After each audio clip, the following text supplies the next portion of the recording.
আমার নাম সালমা বেগম। আমি শহীদ জাকিরের স্ত্রী। আমার স্বামী ঢাকা গেছে 1 মাস 3 দিন পরে দেশে ছিল। তারপর 1 মাস 3 দিন পরে ঢাকা গেছে। ঢাকা যাওয়ার পরে 3 দিন পরে তার গুলি লাগে। জুলাই শুক্রবার 19 তারিখ গুলি লাগার পরে 5 দিন পরে সে মারা যায় হাসপাতালে।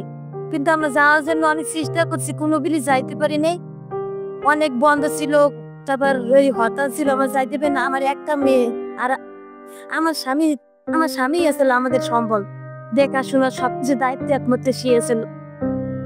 এখন আপাতত আমার কেউ নাই, একমাত্র স্বামী ছিল। আমার সন্তানকে আমি কিভাবে মানুষ করবো আমি বলতে পারি না। সব চাওয়া পাওয়া স্বামী পূর্ণ করতো, সন্তানের বাবা পূর্ণ করতো, কিন্তু আমার সন্তান আমি কার দিকে চাই থাকি?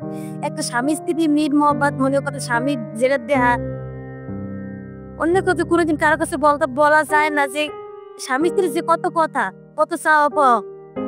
সংসারের দায়িত্ব একমাত্র স্বামী তো দেখবে, আর সন্তানের পিতে রাখতে এখন কার আশায় থাকবে? আর কে কার কাছে চাইবে? আর আমি কার কাছে চাবো?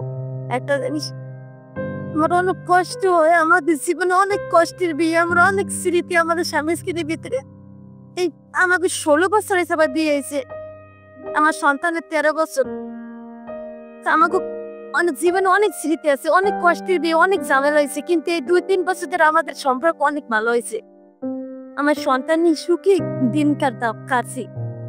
তাই শুক্রবার দিন সে খাওয়া দাওয়া করতে গেছে বোনের বাসায়, তারপর আমতলের ভিতরে যাওয়ার পথে তার আক্রমণ হয়েছে। আক্রমণ গুলির সাথে সাথে আমার নন্দাইয়া ছিল, নিয়ে গেছে হাসপাতালে। এক হাসপাতালে নিয়ে আর এক হাসপাতালে, এই হাসপাতাল থেকে ছেড়ে দিয়ে অন্য হাসপাতালে, ঢাকা মেডিকেল কলেজ হাসপাতালে নিয়ে গেছে। যাওয়ার